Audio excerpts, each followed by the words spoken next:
man. Hey, good morning. That's what. Good morning to you. And Mondale Robinson, how you doing, man? Man, what's going on, bro? Let's get it popping. How Yeah, are after you? that, doing good, man. We're just piecing it together. Marcus, do me a favor and slide over to your left a little bit. Yep, that's perfect. That's good. And then you're gonna just a little bit more to your left and then back, and you're gonna be Gucci. Um, the news. That's what's going on, man. It's a lot of stuff happening. The Um, news.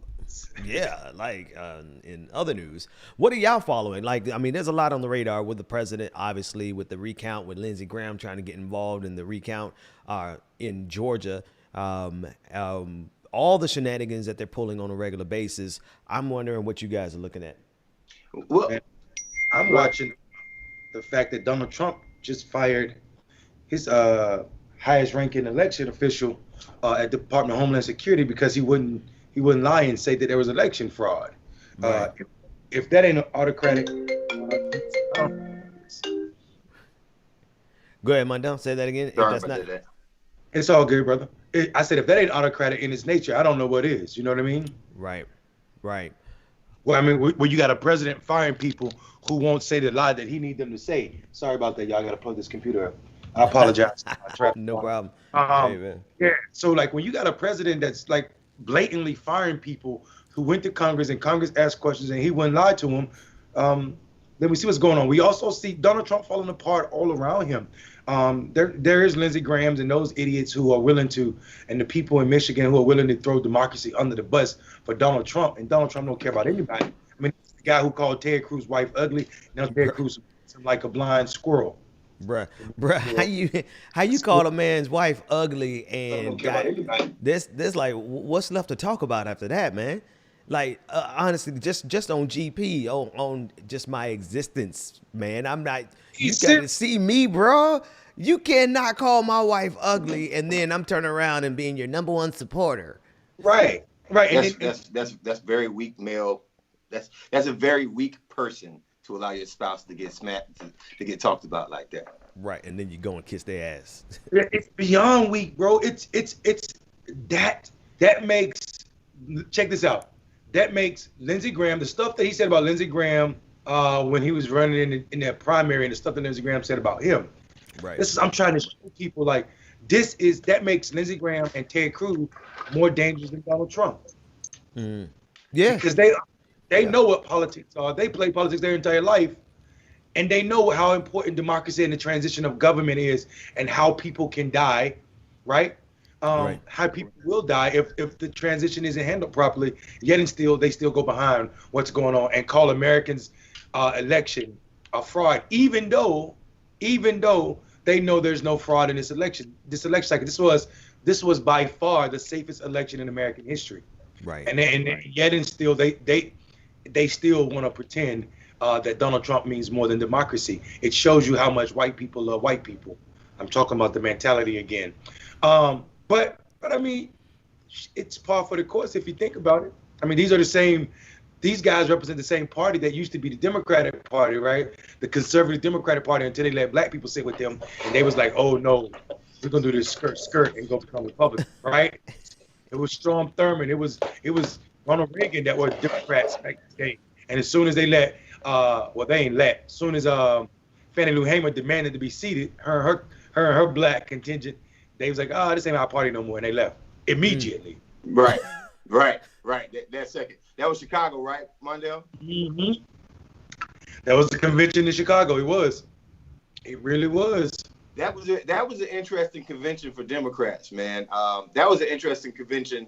That was an interesting time in general, but that was definitely an interesting time for Democrats when you had people outside of the convention protesting, people inside the convention. You had a black woman inside protesting the people inside the convention. And then the president is like, how'd that black lady get in there in the first place? Well, yeah, Lyndon B. Johnson didn't want her in there. Let's tell the truth. Come on, Mark, let's do it. Lyndon B. Johnson didn't want her in there, so they did it. They scheduled an interview with her the night before so she wouldn't be seen on the floor with all them nice white folk. Mm-hmm. So, man, it beyond interesting. It just shows how crazy white people are. Well, it also shows No how crazy white people are. This is gonna be uncomfortable because yesterday we dogged your Dragon King, but I mean not your Dragon King, not your Dragon King. I'm sorry, Dragon Squad. We dogged your Democratic operative king, right? Your consultant class king. We dragged him yesterday, king. And now I'm going to show you the origin of where that dragon came from, and that's the 1968. The origin is the 1968 Democratic Convention. That's where it all came from. If you think the Democratic Party magically became this kumbaya big tent party, then you're crazy as hell. We came into this party fighting y'all. Black folks came into the Democratic Party literally fighting other Democrats just to get them to recognize what we were supposed to be doing. I'm following something. I'm following two things. I'm actually following three things. I'm following, first, the most immediate thing, and all the hurt and sad people yesterday that were mad at us for actually having the gall as black men to criticize Barack Obama. And by the way, happy birthday, Rosetta Bobo. Happy birthday, Mama. I love you. I love you. Happy birthday, Miss Bobo. I really appreciate you giving me life. Happy birthday. Yeah. So if you have a problem with us and us telling our lived experience and our truth, and also having a knowledgeable and intelligent conversation. I mean, it's not like we were just spewing out nonsense yesterday. I watched the whole episode trying to see what everybody was upset about. Right? If you're a black person that have a problem with it, instead of being a black person that wants to have a nuanced conversation about where the Obama administration left us as a people, then you are the problem. It's not us. People who are critical about where they are not necessarily problematic. If we didn't tell you yesterday that we didn't recognize that Barack Obama was the first black president and he had issues just because he was black, that don't stop him from being a neoliberal oligarch. It doesn't stop him whatsoever. So y'all need to get over yourselves. I apologize for bringing that back up, but all the complaints and problems that y'all had with the conversation we had yesterday, that's because y'all are so used to MSNBC and CNN dictating exactly how you think. Get free. Try to get free. Try to have conversations that allow yourself to be free. That's the first thing. Second thing I wanted to bring up was the absolute psychoticness of the Republican Party. I listen to conservative radio all the time just so I can laugh my behind off. These people are going crazy. They literally think that Americans have been cheated out of democracy, and they haven't even used the word Constitution at all until after Donald Trump lost, and now everybody's breaking the Constitution. They don't think America's been treated out of democracy. They know in their souls, just like that, they knew black people weren't animals. They knew black people weren't 3/5. And the only time they were willing to admit it, not publicly, but the only time they would admit it is when they was raping black people. Black women and black men were raped by white people. And which kind of person will sleep with an animal? None of them. They knew they were sleeping with people. They knew black people were people. Just like they knew they lost this election. They know they lost this election. But they also know it's a threat. Just like back then, it was a threat to white supremacy if you said black people were equal to white people. It is a threat to say that Joe Biden beat Donald Trump. It's a threat to their way of life, their structure of life, their dying structure of life. White supremacy is on the way out. It's on the fritz. It's on the rope. 9th round, we got 3 more to go. And they asked the black guy. But you know, the problem with that, Mondale, is we keep propping them up. Like the Democrats will prop them up. And here's what I mean by that. The third thing that I wanted to bring up this morning, news related, is why are all these signs of the Biden administration, when the Biden administration signals that they're not going to prosecute Donald Trump? They are currently expressing publicly that they have no interest in a Justice Department that actually goes after these criminals. And that means that these guys are allowed to run around free. So by not prosecuting them, you allow white supremacy to say, we can screw you and it's perfectly fine because we're going to get away with it, America. We're going to get away with it.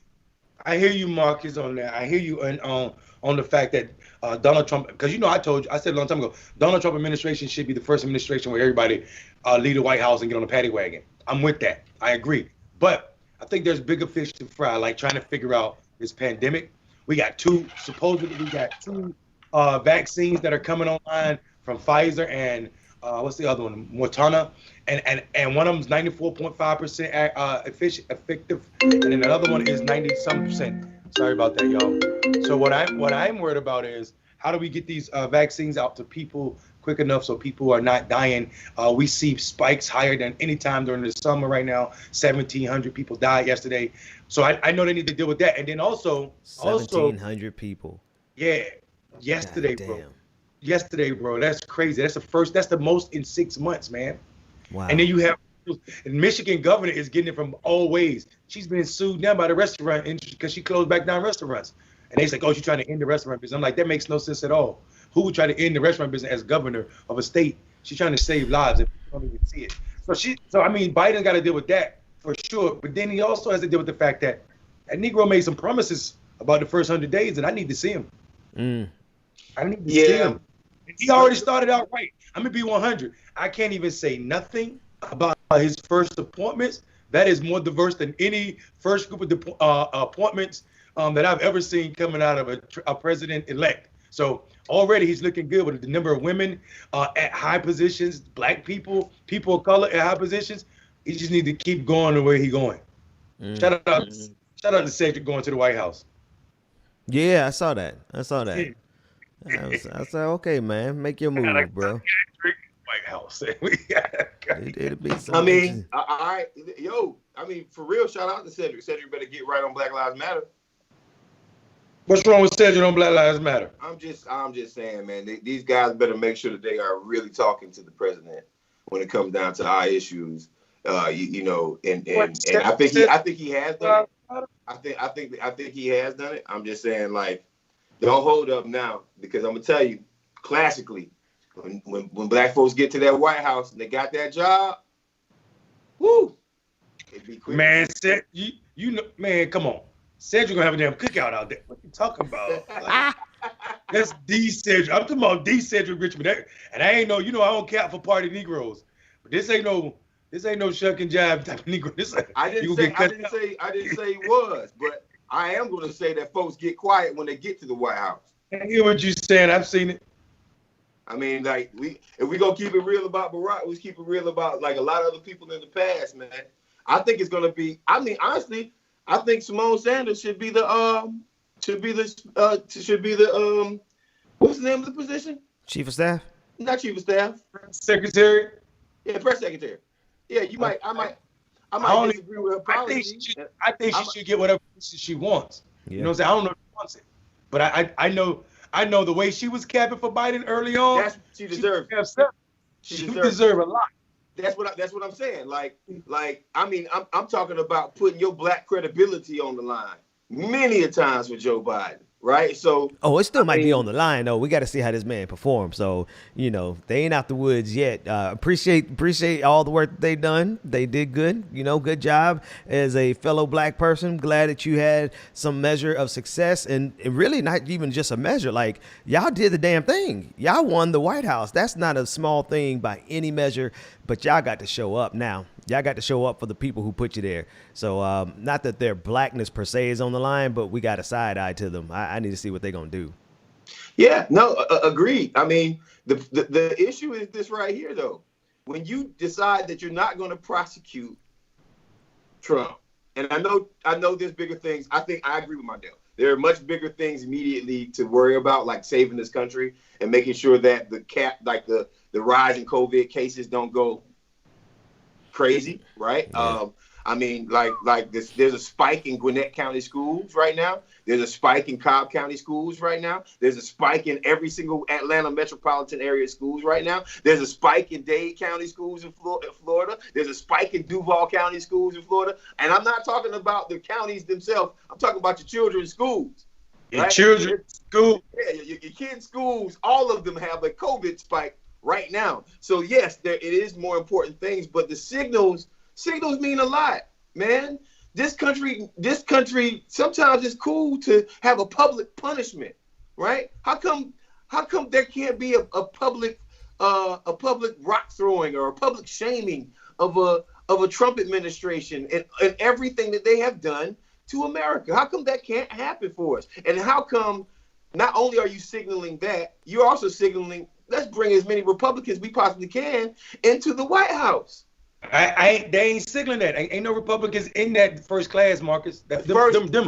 First class, but there's been so many articles and resources about people who actually have had interviews. Think about the articles that's been against you and me. That motherfucker, there's been so many wrong articles. These motherfuckers, man, come on, man. Ain't nobody. Go ahead. I mean, okay. So how about this right here? It would surprise me if the Biden administration didn't have plenty of Republicans in it after saying that. I mean, that's probably one of the reasons why the Biden administration is not going after Trump, right? He can't hurt these guys' friends, man. He can't. Oh, Marcus, what he can't say right now is, I'm gonna prosecute these guys, and he ain't even getting money for his transition already. That's already enough. You know, he gotta save lives. He trying to have his doctors have conversation with Trump doctors so that they can damn do a transition properly. Trump won't even support that. They got people outside of the He's hiring national security experts just to have a pseudo transition on, like, the briefings that he's supposed to be getting, the presidential briefings every day now. He's not getting those. He's hiring his own pseudo folk. To tell this crazy president who's out here firing people because they are, because they won't say that there was a fraud in the election. If you start telling him he's gonna be prosecuted, he might set the house on fire, literally. Okay. Literally. I see when you consider the fact that you see the Fed person he just tried to run through. Yes, I did. Even Republicans like, no. Somebody had a good question because they heard the same noise that I heard, and Otis Davis on Facebook said, was that a squirrel? Did one of y'all have a? Kept going. I thought it was a squeaky door for somebody. Oh, man, bro. It was the top. It was the top of my FAMU, Florida University. Bro, it sounded like a. Did you see this guy turn the water bottle around? So he put in all that extra arm strength, man. Nigga almost got himself a carpal tunnel syndrome trying to turn that thing around so fast. Get that man an ankle. Mondale, this is where we typically like cross paths real quick. You tend to be an optimist, and I love it. It makes, because here's my thing, like, y'all didn't hear me yesterday capping for Kamala. I capped for her. And I'll do it again. Right? Because I think that black woman is the only thing. I have to hope that black woman is the only thing that's going to stop the Biden administration and all the massive amount of white people that are around the Biden administration who classically do absolutely nothing for the black community. After the amount of time that Senator Harris spent in South Carolina, after the amount of time that she spent in Georgia, after the amount of conversations that she had, I know for a fact that she can't just go, and she's an AKA that went to Howard. I know for a fact that she can't just go the status quo Barack Obama Democratic type of politics. So I get that. But I also saw her fist bump Lindsey Graham yesterday. Oh, okay, I get it. Now check this out. Go ahead. Camaraderie. There's supposed to be a sense of decency. There's supposed to be this, that, and the other. But there's also supposed to be a sense of fuck you. Oh, Marcus. You and your whole crew. Marcus. Yeah. Marcus, I'm so glad you said that. I'm so glad you said that. Ben, can you hit play for me? Oh, yeah. Marcus, say that. Check this out. This your boy. It's 3 minutes, so let's watch it. All right. This is what's going to the White House as a senior advisor. All right, let's see. Here we go. I am absolutely sitting here offended and angry as hell. And I want to explain to what we always say is how we refer to each other, my good friends on the other side. By the time I'm finished, you will be clear that we are not good friends. I am not interested in moving at a snail's pace. I am not interested in a watered-down bill that mandates nothing. I'm not interested in studying Antifa. I'm not even interested in studying the Klan or sovereign citizens right now, because that is not the imminent threat that black men face on a daily basis. And right now, too often, it is law enforcement, those who were sworn to protect and to serve. And so all we're asking today is to deal with that. I don't mind dealing with other pieces of legislation. I don't mind dealing with other issues that you all may have. And what I don't want to leave this conversation with, and why I'm speaking now instead of later, is because I don't want you all to leave here saying, well, we didn't know. We didn't know that's how you felt, Cedric. I want it to be crystal clear, and I will give you the benefit of the doubt that it is an unconscious bias that I'm hearing, because at worst it's conscious bias, and that I would hate to assume from any of the people on the other side. Will the gentleman yield? Sure. I appreciate your passion. Are you suggesting that you're certain that none of us have non-white children? Oh, this. Because you reflected on your black son and you said none of us could understand. Matt, stop. I'm not about to get sidetracked about the color of our children. We're talking about black kids. I reclaimed my time. You said that. I reclaimed my time. I know. You want the discussion? I know that Gentleman reclaimed his time. I said I reclaimed my time. I already know that there are people on the other side that have black grandchildren. It is not about the color of your kids. It is about black males, black people in the streets that are getting killed. And if one of them happens to be your kid, I'm concerned about him too. And clearly I'm more concerned about him than you are. So let's be clear about that. You're claiming you're more concerned for my family than I do? Who in the hell do you think you are? If the shoe fits, you don't know how much we care about our families. Kick dog holler. You should take those words down. I know gentleman you care will about your family and love your family. The gentleman will suspend. The gentleman will suspend. The time belongs to the gentleman from Louisiana. I ain't never heard Barack do that like that. Was that a nerve? Oh, wait, right here. I yield to the gentleman from Louisiana. The gentleman will suspend. The time belongs to the gentleman. Matt Gaetz got soft hands. Mute. One of y'all gotta mute yourself. I don't know who it is.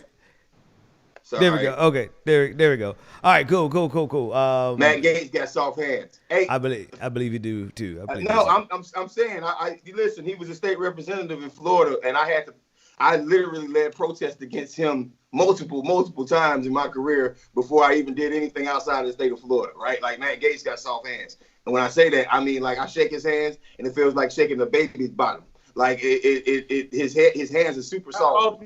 Shake baby bottom. Like he has these. It's just, and what I mean by that is he hasn't done a lick of work. He hasn't done a lick of work his whole life, right? I get you showing that, Mondale, and this was right here was a very good example of Cedric getting in. Like this is literally probably the best reading of a white man, besides a couple of times that Senator Harris did it. But I think this right here was some of the best reading of like white supremacy in person. So if the comment that I don't think Cedric will fight for us, I will say that this is obviously a case where he will, but that's a different story when it comes down to being in the rooms and actually pushing the policy. Yeah. I'm not saying up here saying he's grandstanding, because when you look at Matt Gaetz in the face and you like, I don't care about your black kid or your brown kid by the way, we haven't seen this kid since this argument. That kid ain't never existed. Listen. Hey, look, but you ever said you told him, clearly I care about your black kid more than you do. Yep. Right. I sleep better knowing that type of thinking will be advising my president. Someone that can say black men and not feel afraid of what's going to happen from the podium. I'm cool with that space. So I mean that to me matters. That fuels this optimism you're talking about, Marcus. I know. I'll give you that. I'm gonna give you this. Ain't no Negro been to the White House said that before. Hey, Mondale, I'll give you this one, but like on the same token, just like I have to motivate myself to believe that Senator Harris is going to push, I also have to motivate myself because check this out. If you believe this stuff, then you also believe that like at some point, somebody in the White House maybe should say, I'm not afraid of what white conservatives and white moderates say, defund the police. Yep. Right? Yep. Like, is that Cedric? Is that Senator Harris? Right? At some point, the black moderates, like somebody in the White House should say, I don't care what white moderates feel. We need to work on this HR 40 and this reparation package. And I want that to happen right now, right? Is that what Cedric is going to do? Is that what Senator Harris is going to do? I mean, but yes, thank you for the optimism. I'm going to give you this one right here. But on the same token, it's like, bruh, it's going to take a lot for a lot of people to actually be like, okay, we see the change that's needed, especially if Republicans are at the table. Yeah, I just believe the Lincoln Project, just because they ran some ads, aren't going to be in the White House. I firmly believe that. I think this administration is is set up to be the most progressive presidential administration we've ever had. And part of that is because of the time we find ourselves in, and people tend to be more progressive as time move on. I also think, though, this you said signaling matter. Putting Simone as the press secretary is automatically going to get Fox News red when they come in the room with that silliness. Mm-hmm. It's automatically going to change the tone of what's said, right? Putting Cedric as senior advisor, you're going to have to hear these issues as soon as, and we know it's going to happen, unfortunately, another brother is killed by a cop. The conversation will be completely different than it's ever been.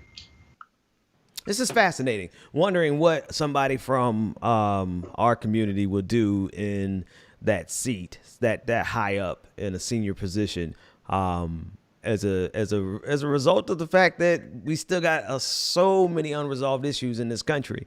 So many things that haven't been spoken about, so many things that haven't been addressed, that have been just allowed to fester all these years. And so now we have to sit here and analyze the capacity of one individual, one black man, being added to the fray in a level, I mean, we haven't seen in years. Most certainly you're not going to get this type of thinking whatsoever in anybody in a Trump administration. We all agree on that. Like it is a market improvement, but it's still just the fact that we are dependent on this one guy to bring in the element that we can see clearly needed to be done a long time ago. It's like we're throwing a Hail Mary. To me, with that view of Cedric, we're throwing a Hail Mary, depending on him to be that catalyst in the middle of a system that is destroying itself for the very thing that it won't help us with. Like, it's destroying itself for the sake of white supremacy. This country is destroying itself for the sake of white supremacy, and here we are trying to throw them a clue, like, this is how you fix your problems too, you morons, and they're not getting it. Yeah, I mean. So we're talking about a system that was built off of our oppression, right? Mm-hmm. And we're also talking about a party that lives off of like moderation, literal slow improvement to do anything, right? To get anything passed.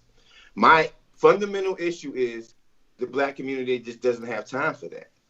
My fundamental issue is if check this out, if a meteor, a catastrophic event type meteor was headed towards Earth right now, and all of the nations needed to come together like one of these movies and figure out the best way to stop this meteor from crashing and hitting into Earth, and they build a big spaceship, and then they go and they do some kind of diversion tactic in space, and they send the meteor off to a couple of miles left of the Earth, right? I think I've seen that movie. That's right. Guess what? That meteor is. That's American life. And the Earth is black people. And we need imminent help right now. And I don't think the sense of urgency from white moderates will ever be there. Bro, I love the analogy. I was like, where's he going? Like, how's he going to set this up? How's he going to land it? First of all, you landed it spectacularly. I agree with your point 100%. But, bro, I thought you were about to say something like that the meteor is coming to destroy the planet, and we have a choice between stopping the meteor and working on reparations. No. I thought you were about to say, I don't care if a meteor is coming to this Earth. Right. Don't even worry about that meteor. Take care of reparations. Reparations and defunding the police are the nukes that you put inside a meteor to divert them left or right. Oh man. I think there's some truth to this. Like the idea that we can move slow as it pertains to reparations, and the problem and like, the problematic nature of moving slow as it pertains to Black liberation, especially when you consider that we've been waiting for 400 years. So if we're talking about slow, then this is beyond slow. Like this is molasses in the winter, snail pace slow, right? Like this is the long. They 200 years late, bro. That's how slow they. Nah, how long they?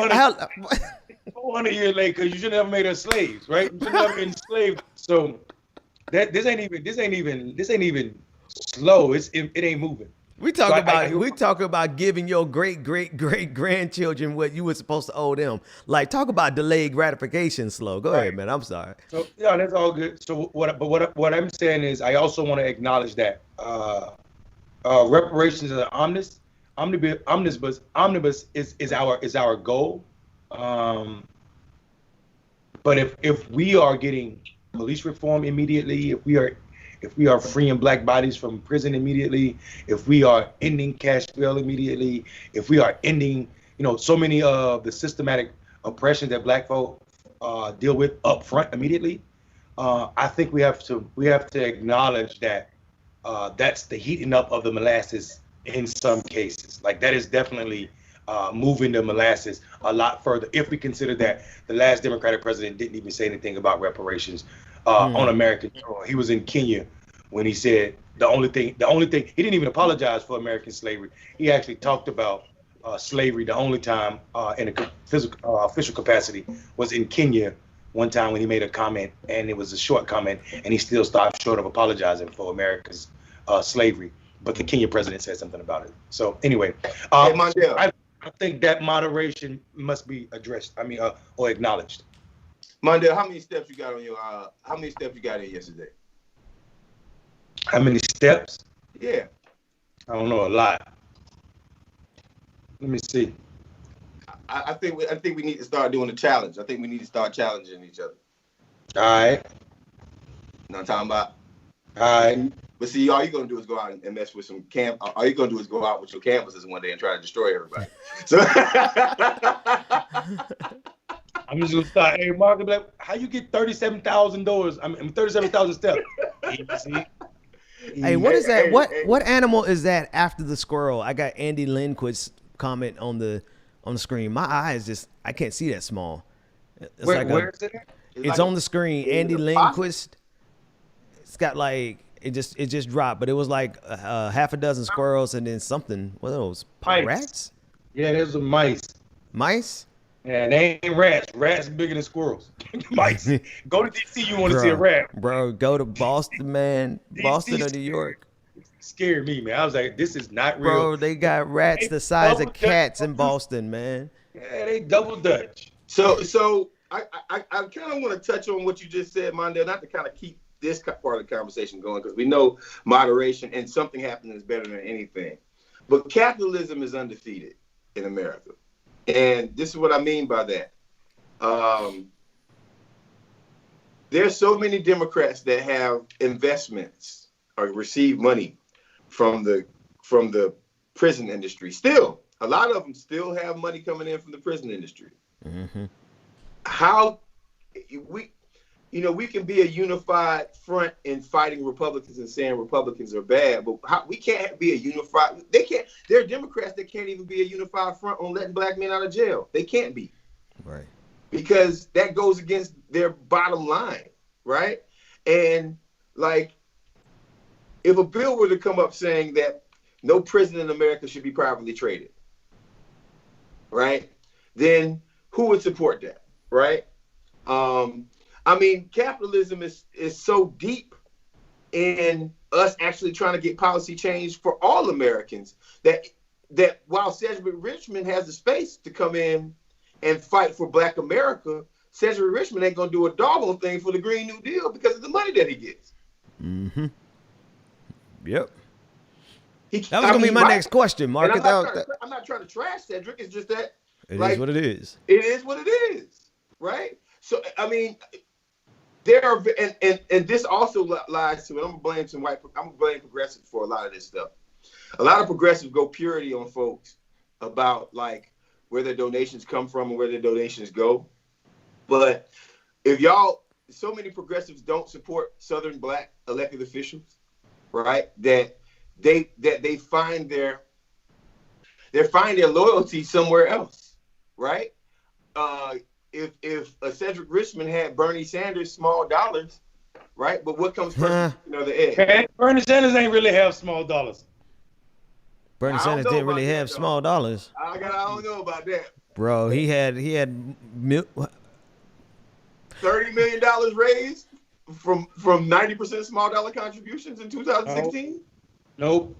So here's the trick. So if we're gonna be honest about politics, let's be honest about politics. Bernie Sanders ain't dollars. What he did was he had super rich people giving lots of little bitty donations from one. If you add that up, it still ain't small dollar. I still don't think you're right. That one person just didn't give you those big old checks. And that's a fact. Like they had small contributions coming in from the same person over and over and over again. So all we got to do for this is how many unique small donors did Bernie Sanders have? How many? Oh, he had a lot of donors. Don't get me wrong, but his average donation is small. I mean, I'm pretty critical of the senator from Vermont, but I don't know about you. I don't know if I can agree with you on this one, bro. Bernie raised a whole lot of money from. I know it was over 1 million unique donors, bro. Yeah, he had a lot of donors. Joe Biden had a lot of donors. Actually, so 4 million total donations, and I don't know if this is the most recent, but it says election 2020. That was November 2019. That's too old. Never mind. We need something more recent than that. Yeah, I matter of fact, I think Bernie Sanders holds the record for individual contributions. He does. No, that's a fact. I don't know about that. I mean, I think Bernie beat.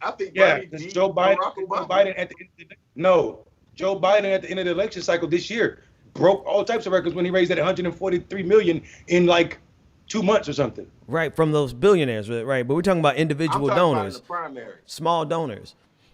Bernie Sanders definitely hold the record. I don't know if it was 1 million or 2 million. That's what I'm looking for. I know it was at least 1 or 2 million unique donors, which, like, holy shit, it's probably one of the most powerful small donor machines. I mean, I as a matter of fact, I remember on the campaign getting mad at Bernie not giving money to Black people in South Carolina because we just had a record-setting month. I was like, what do you mean you can't give us X amount of dollars? Because and all that money went to New Hampshire and Iowa. And that $27 a month thing was real serious, man. Like, as a matter of fact, there was a period of time for about 3 or 4 years where people would use the $27 a month model for all of their campaigns. Yeah, but it was the way you get to $27 is part of political trickery. It's theater. That's what I'm saying. If you got one person who's giving a lot of money, but instead of giving you that one sum, they're making those individual donations that lowers the average donation. Is what I'm saying. Yeah, what you're talking about is like when a horrible ass artist makes a song and then goes and buys all their units. Yeah. It's like I'm platinum. Yeah. I don't think that happened with Bernie though, bro. I just don't. I'm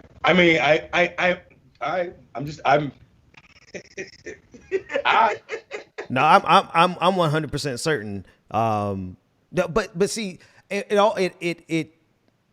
damn it, it's one of those gray areas where, of course, it happened, but that wasn't the driving force behind it. You know, he had some large donors. I mean, everybody knows that he had big ticket donors to his campaign, but he still had an overwhelming number of small donors, man, that like trumped anything that we've seen. And I'm just looking for the final. I'm just looking for the final number because I know it was over 1 million, potentially 2 million unique donors, and I can't find it right now, but I will find it before tomorrow's episode. How many unique donors did Bernie Sanders have? That said, how do we get on that? I know it mattered for some reason. Some point we were trying to make about donors as it pertains to some election that we cover, because we cover all the elections in the country. Well, I mean, I don't know about donors, but I do know the numbers that they're doing down here in Georgia right now are fantastic when it comes down to the donations. But, you know, somebody posted on my Facebook page yesterday, they said, I said, these are the organizations that you need to donate to. And somebody posted, great, now I'm going to donate to all the campaigns. Listen,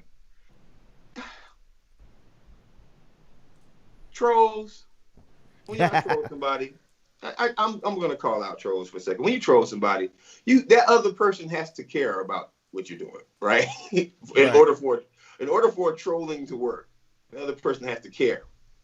Yesterday, folks said we went a little too hard on the young woman who came in our Facebook page and went kind of ham on us. And the reason why is because we care about certain things like the perceptions from Black people, but I also think that maybe some of that was a perception from just a troll. So I'm gonna tell you something.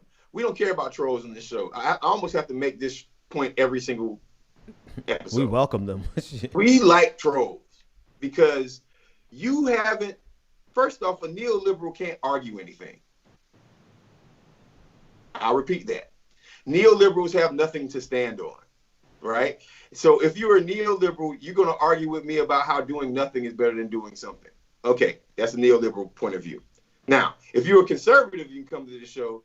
You want to argue how my death is more important than doing something for everybody in America. So let me just say something. We welcome the trolls. We welcome everybody who wants to come on here. We think it's fun. And posting in our inbox actually might get you Thirstrap by the Trap Squad.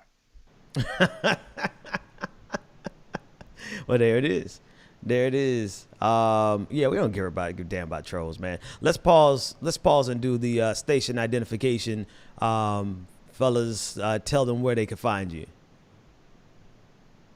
I'm Marcus. Marcus for America on Instagram and Twitter. Old Man Politic on Twitch. And my gamer tag on PlayStation and PlayStation 5, PlayStation 4 and PlayStation 5 is Doc Reality, DocReality. For all you gamers out there that want to find me online, it might be a little difficult for me to rock with you, but I might give you a decent spanking in Madden. And I'm going to lose in 2K, but we definitely can play on the same team. And also Marcus Farrell on Facebook. Mundell Robinson at Blackmail Voter Project everywhere, and Mundell Robinson on all social media platforms. You did. What about you, Ben? I'm just reading the chat room. I mean, folks mad at you, Mundell, for misrepresenting the information. I'm not misrepresenting information. This is correct. But well, hang on. I want to tell Andrew Wyatt, but still, no matter how mad, this is still our space, bro. Andrew, slow your roll, Andrew. Yeah, on YouTube. On YouTube, yeah. I mean, slow your roll, champ. This ain't that space. Tell him I'm on Twitter and Facebook, so I can't see what he's saying over there. However, if he ever needs, people, listen. This ain't that space, bro. we are live, and I don't know what he said, and he must be mad about his Bernie lover, but I'm just telling you, bro, literally, Joe Biden had more individual donors than anybody ever. He had 6 million individuals. You still wrong, Mundell. You still wrong, but, fuck that dude for trying to come at you, man. Right. Fuck that. Listen, Bernie's never had 6 million individual donors, I don't believe. And I'm sticking by the fact that I know Joe Biden broke records. He brought in 1.1 million donors real quick at the end of the campaign. I mean, right at the beginning of when all the candidates dropped out. You know what's crazy? This information should be readily accessible. I think it's a different premise, Brother Mondale. I think it might be. Just follow me. I'm not. Just follow me. Individual donors. That's the only point I made. I said Bernie didn't have the most individual donors. And what I think the difference is that in a primary, I think nobody ever raised as much money as Bernie Sanders did in a primary. I don't think in a general election. I don't know about primary numbers. I'm just talking about the most individual donors. That's all I'm saying. The most individual donors was the argument, and I'm sticking by the fact that Joe Biden had more individual donors than anybody ever. Where's your tell me your source. Tell me your source on that, because we can verify this. It should be readily accessible. Like, I've done multiple searches. This isn't coming up readily accessible on Joe Biden's part or on Bernie Sanders' part. But this should be something that we could just quantifiably see really quickly. So, Mundell, do you have a link, a source? I'm the mind of the Black griot, Ben. No. Find the damn link. Nope. See, I was see. I appreciate you. I appreciate you breaking the fourth wall there, because we were. Hey, Ben, Mondale pulled the "I'm smart" argument. Yeah, Mondale said it is from the mind of the greatness of a black man. Done. Hey, done. He won. Point proven. I'm just saying, like. Here it is. Look. Okay, here we go. Financial Times. Joe Biden had 1.1 million new donors in 1 month, and it brought his total of donors. This ain't even the end of the campaign. More people donated. 5.5 million, just like I said. And check this out. The average donation was less than $50. Shoot me that link. Shoot me that link. Upset. Listen. Hold on. The average contribution was what? Less than $50. So let me tell y'all something. Andrew, what's his name? Anthony, Adam. What's his name? Whoever. He a different category. He gonna get ran up on. Interesting. All I'm saying is, y'all get upset. This is the same thing about Barack Obama. People upset that we was discounting. We was talking about Obama. Y'all so comfortable in wrong information that you get mad when you hear Mondale. It don't sit well with you.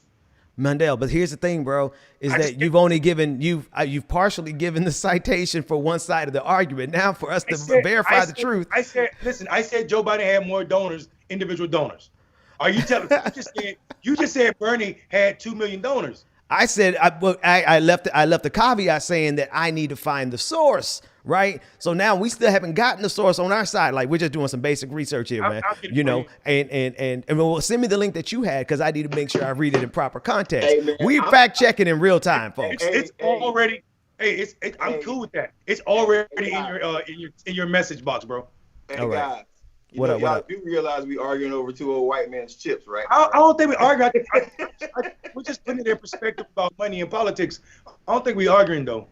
What we really doing is a negotiation here. The issue was a good brother like Cedric, right? A good brother like Cedric having, fossil fuel donations. These motherfuckers want me to pay to read this article? I'm good. Go ahead, man. It's a good brother like Cedric having fossil fuel donations.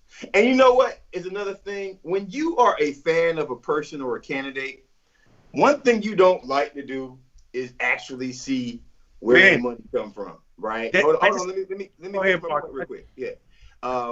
You don't like to see where their money really comes from, right? So folks don't like that, there are a lot of your favorite folks who get money from organizations and receive a check or two, and it's hard being a purity person, going to Congress, passing laws, and getting sent back to Congress, and then fending off a neoliberal who has fat pockets and doesn't really give a damn about where that money comes from. Y'all got to understand that, right? Like, so even like there's some problematic checks being cut to all types of people. And I'm not going to go into it, but there's some problematic checks being cut by all types of people to all your favorites, right? So we just need to have a realistic conversation about it. And also, y'all need to not be afraid of like donating to the same amount that you would to AOC and Bernie.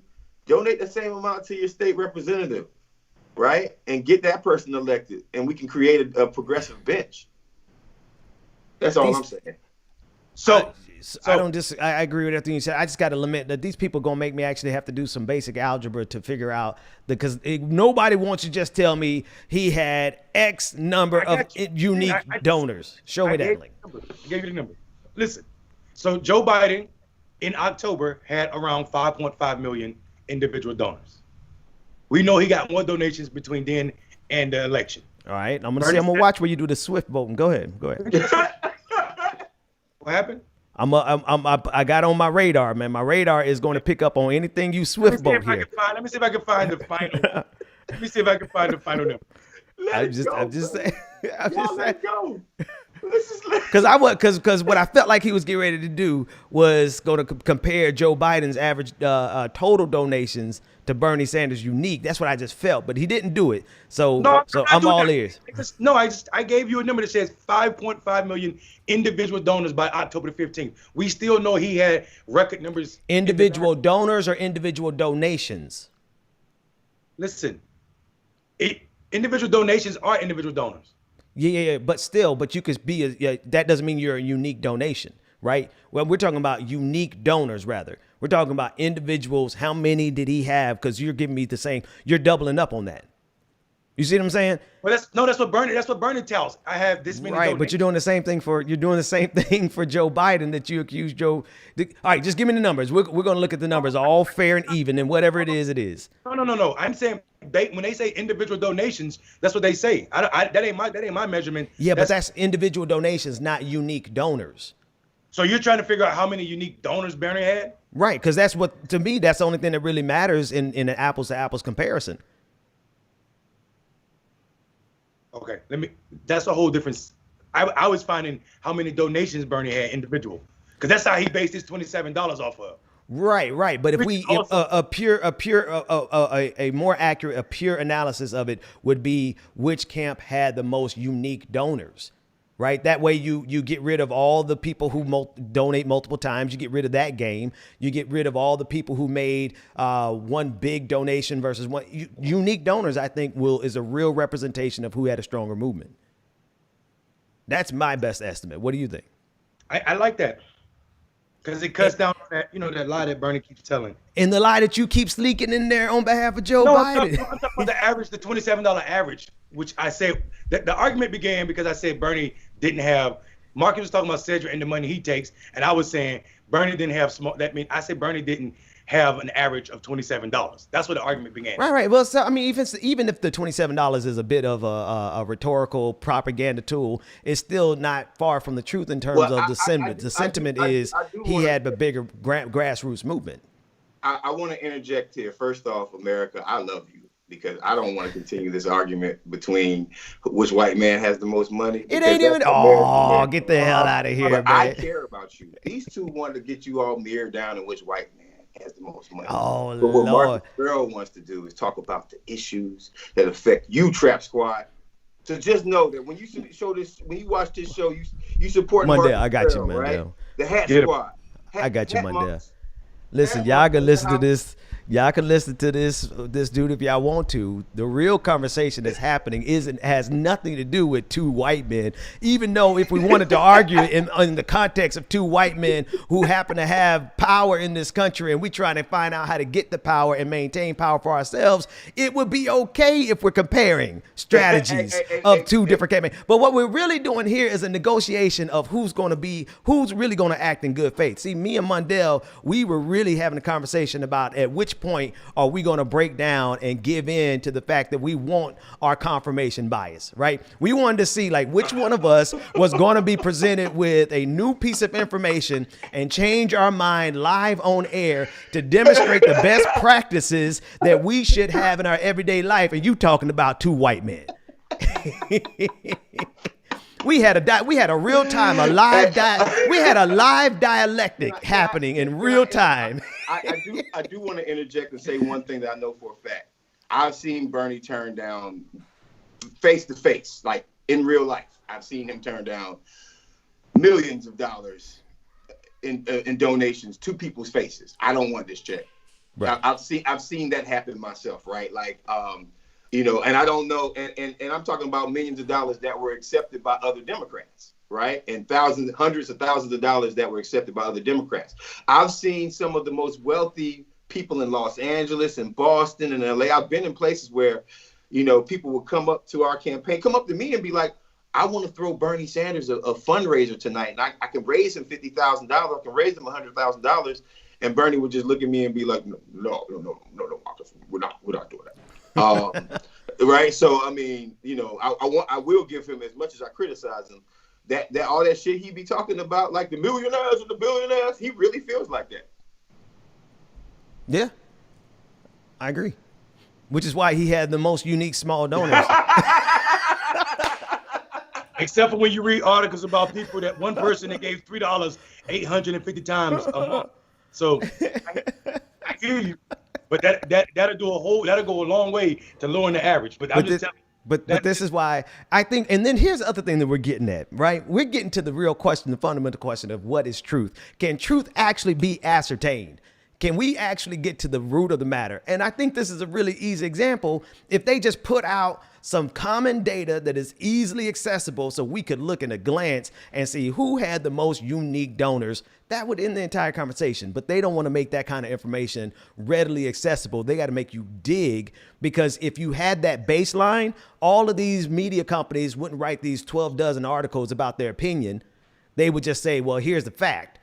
But instead, they hide the facts so that they can pontificate about their opinion, making it difficult for us to come to some basic conclusion about who had the most unique donors. Go ahead, Marcus. I think the more important question is, when it comes down to donors, is who got the most money from problematic people. I love it. Give me that logic. Break that one down for us. Yeah, like I don't really give a damn if 40 of y'all gave Bernie $10. Like that don't matter. The problem is that one person who gave, that one organization who gave Bernie Sanders $100,000, and that one organization that gave Joe Biden $100,000, and what they want out of it. Mm. Oh, you mean from that side? You said not as in a good thing, so you don't see it as hustling these clowns with problematic money. You're saying they're taking this problematic money, and now they're going to have to do the bidding of those problematic people. Right. Oh, and yeah, I mean, like, no matter what, we know that Joe Biden had the most billionaire donors, right? And money talks, right? In my opinion, like money talks, right? So if you got billionaire donors giving you money, then there's some interest that's going to be protected. Listen, you don't consolidate a South Carolina primary. You don't do certain things without having. He got a tab. The billionaires did, Wall Street didn't like Bernie Sanders. That's just it is what it is. If you're talking about small dollar donations. Hell, Barack Obama had a whole bunch of small dollar donations and did a whole bunch more for billionaires in Wall Street than the small dollar donors, right? I think you might be right. So we can have a conversation about who had the most of what, but at the end of the day, this is the capitalistic democracy that we live in, and the person who sells Wall Street the best goods is typically the person who gets the most funded, and again, Wall Street is undefeated right now. You know what I mean? Like Barack Obama, when he had a Democratic Senate, a Democratic House, a Democratic-led Supreme Court, the first thing he didn't do was, pass some kind of economic stimulus for the American people. No, he bailed out Wall Street with all three Democratic branches of government. He bailed out Wall Street. That was his first move.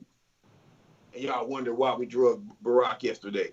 and if you think Barack Obama did that, and you think that Joe Biden is not going to do that? Yeah, I don't disagree with you there at all, man. So you think the real measure isn't how many? So this is actually, I'm sorry, y'all, I'm just on one this morning, because you actually threw in a new variable here, right? You're saying it doesn't matter how big the movement is; it matters how many problematic dollars they take. That's it. Mm-hmm. Right. Mm-hmm. And then the cycle self perpetuates. You know what I mean? Like, listen. We're not having an honest conversation about the billionaires and the millionaires in this conversation. Like, I am happy that campaigns are fueled by small dollar donations. I'm happy that Joe Biden got the amount of money that he got. I'm saying they're not fueled by small dollar donations. Let's get it twisted. I just want to be accurate. I said Biden has the most small dollar donors. I didn't say that they fuel donations. We still know like 10 people contributed to 8% of the money. So I'm never saying that small dollar donations fund our politics. I said Biden had more small dollar donors than any candidate ever. Yeah, and I don't know, man. I just kind of feel like you're wrong on that, and I feel like it should be easy for us to verify it. Like they were wrong. I know. Like I was wrong. No. The main thing is I just feel like this should be something really easy for us to have a quick verification, because I'd be more than happy to say if I'm wrong. I'm like, well, damn, yeah, I guess you're right. They're the numbers. They're the facts. But we can't find it. Oh, like you're searching. I know, because I know you over there searching, bro. You quiet because you over there getting the data. I want to address the Strap Squad one more time. This is not about my campaign for the best person on the show. This is actually about, to all of our long-term, lifelong political Thirstrap supporters, to all of you guys who've been watching us since day one. Haven't y'all noticed something? We're having a disagreement without yelling at each other. Yeah. That's right. That's right, Trap Squad. We have come to a place where we're comfortable enough with each other to not rip each other's throats out. Now we know y'all used to enjoy that, but we're not giving white supremacy that pleasure anymore.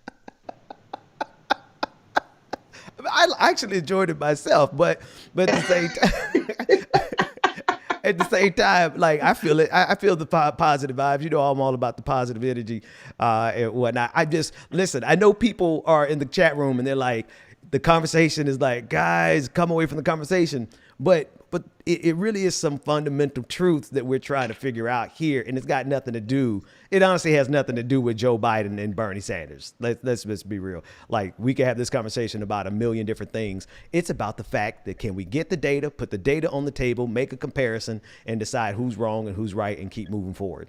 And the interwebs is not making it that easy for us this morning. Or I could be like, yo, F Mondale, F Ben Dixon, F Death the Row. Marcus Sparrow Show, watch me every day, and F them Negroes.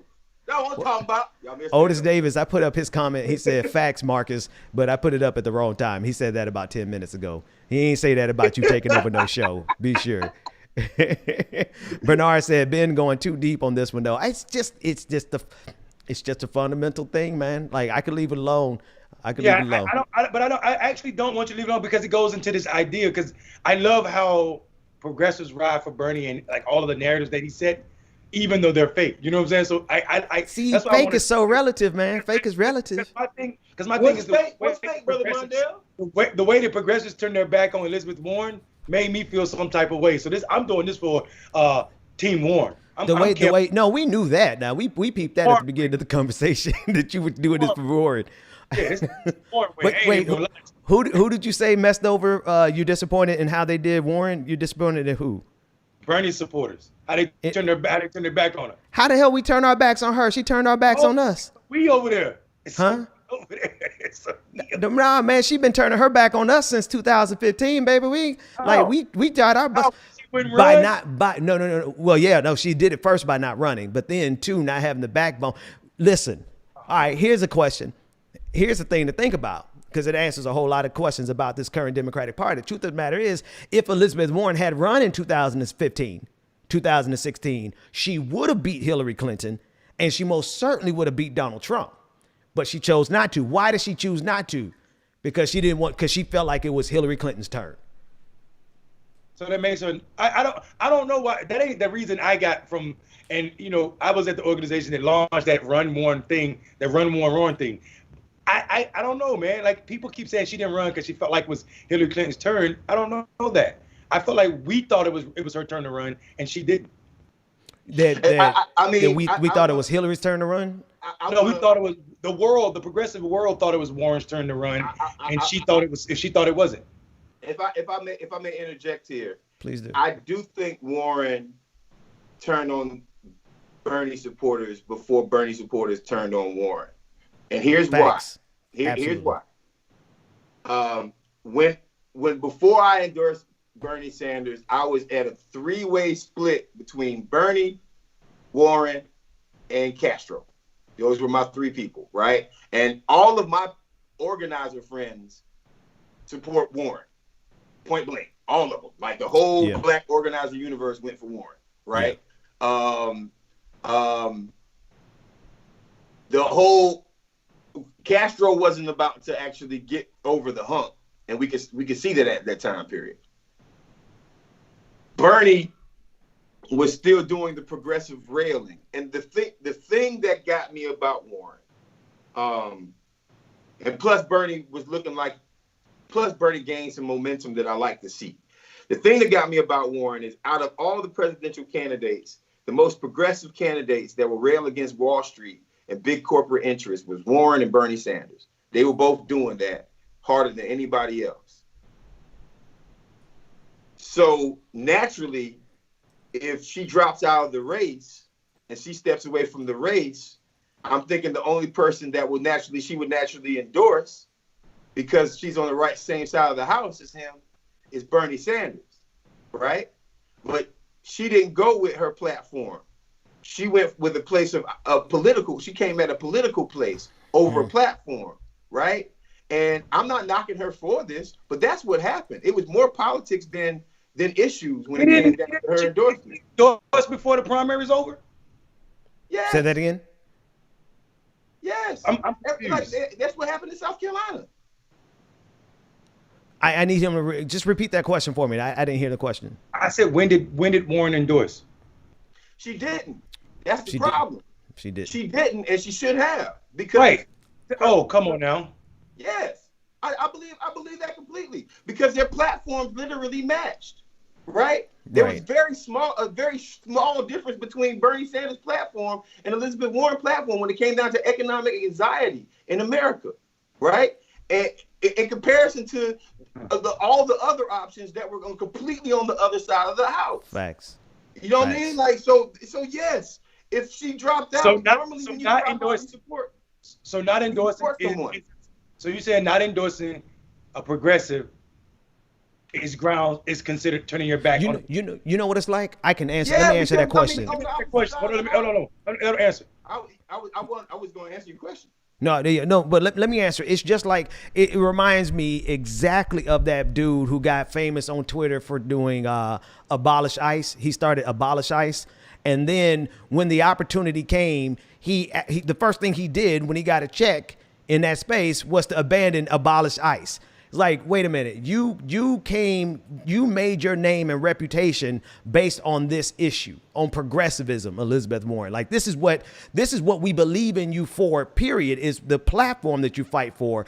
But here's somebody who is apples to apples with maybe 1 degree of separation with the same platform as you, and you're not endorsing him. You wouldn't endorse him in the primaries of 2016 either. Like, so what is it for you, Warren? Is it policy or is it politics? Because when I believed in you for Warren run, it was because of all of your progressive bona fides. But if that's what it's about, then here's the guy who matches it. So why aren't you endorsing?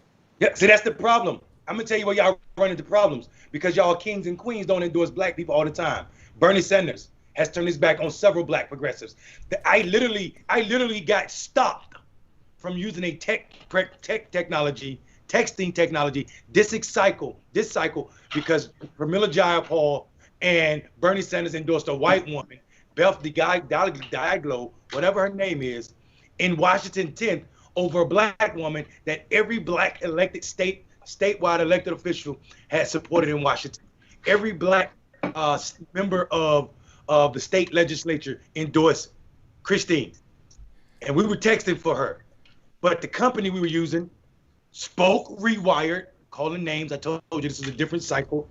Said, oh, we have a relationship with Bernie and we'll lose it because Bernie endorsed against her. And I'm like, yo, we progressives, we all use the same technology. How y'all gonna stop us from texting for this black woman, even though Washington has never sent a black woman to Congress, even though she was actually Afro-Latino, and she had the endorsement of the Afro-Latino PAC from Congress, and also all of the Native American tribes in her district, and all of the black local organizers in her district, and yet and still white people turn their back on them. So if we are being truthful, if turning your back on progressives make you no progressive, then Bernie Sanders has a track record of not supporting black which means he is less progressive.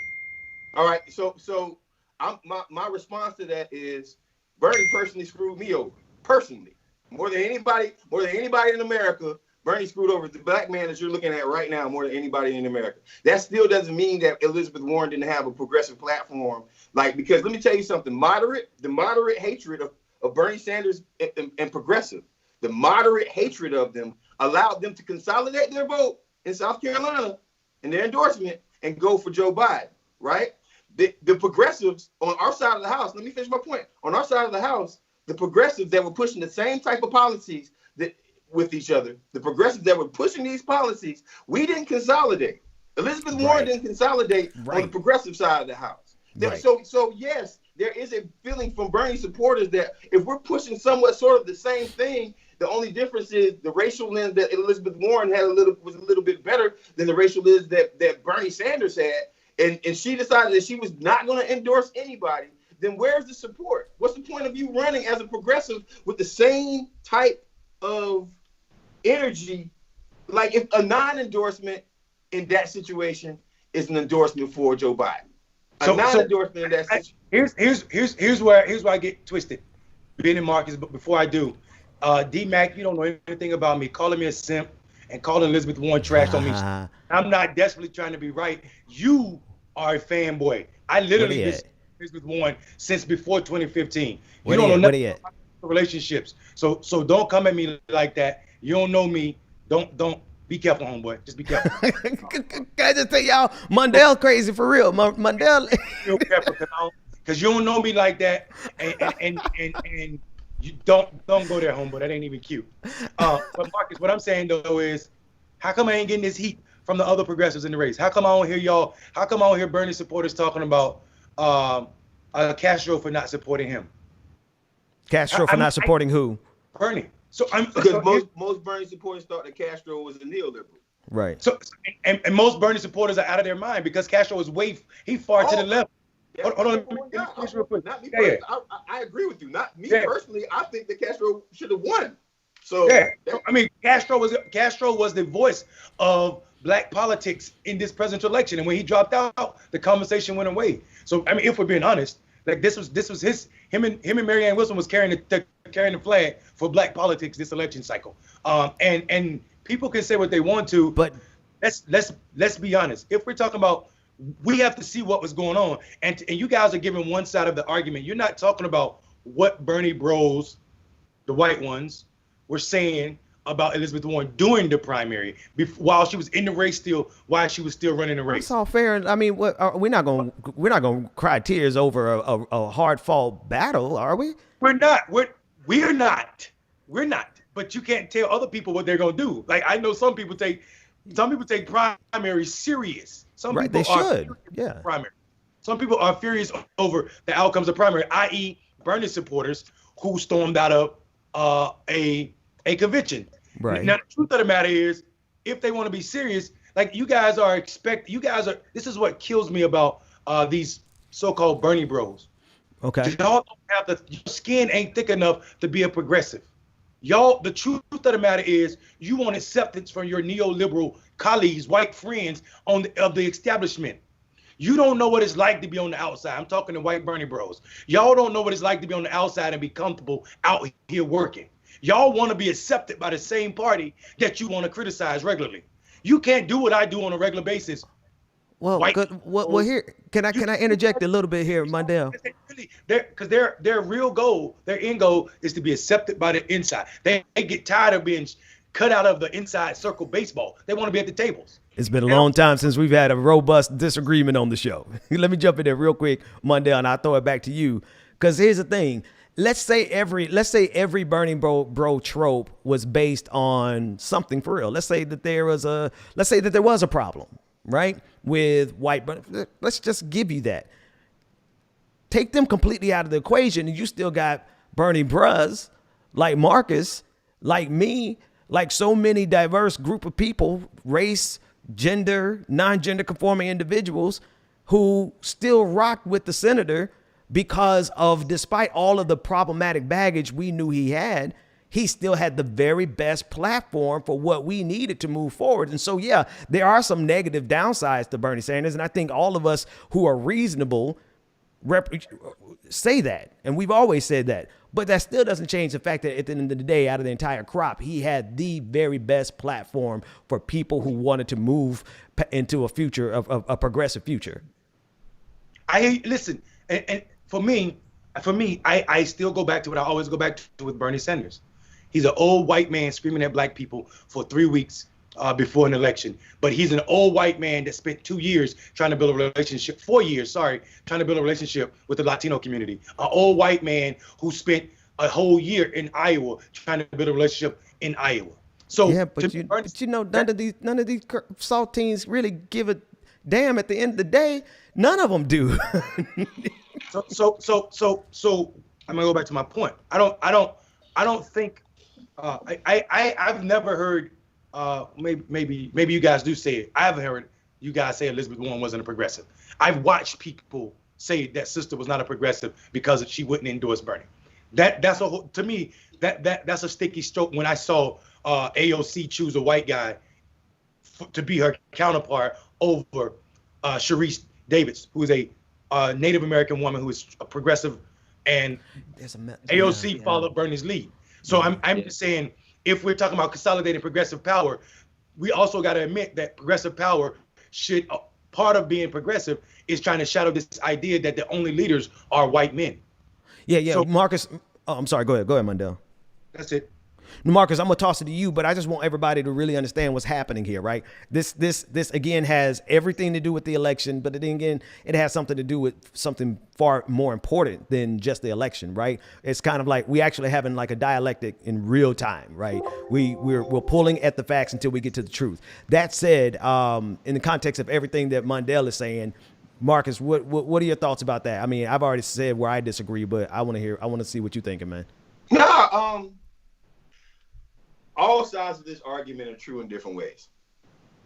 And I'm not, but I believe what I believe. And I do believe that, like, when it comes down to the progressive side of the house, fundamentally Warren should have endorsed Bernie Sanders. And why? Because I look at things in the lens of issue by issue, right? You support the people who support your issues. You don't support the people who might be sitting next to you in Congress next year, or right. You support the people who support your issues. That's how we create a more progressive America, no matter how problematic it is. And if we were going to put a scale of -10 to 10, right, or if we put a scale from left to right, and we know that Bernie Sanders and Elizabeth Warren on that scale of everybody who ran for president are on a certain side of that scale, right? In comparison to Joe Biden, Amy Klobuchar, Pete Buttigieg, right? These guys are on a different side, and Joe, they're on a different side of the scale, no matter what. So they got their crap right on their side, right? They consolidated their power, so their issue could be pushed. Whatever their issues was could be pushed in a major way by the next candidate. Elizabeth Warren played politics and didn't continue her issues. Her issues got negotiated through a non-endorsement, and literally there's no power in our issues anymore. There's no power in our issues. I mean, there's not as much power if she had consolidated the progressive side of the house by supporting Bernie when she didn't have a chance anymore. So, I mean, that's just my viewpoint on it. I might be right, I might be wrong, but my viewpoint is I thought we were in this game for issues, not for personalities or political favors. Yeah, so but political favors are issues. So we gotta admit that. Like, so when candidates drop out of races, they have a calculation to do. They have, okay, this is the power and sway I have. How do I use it best?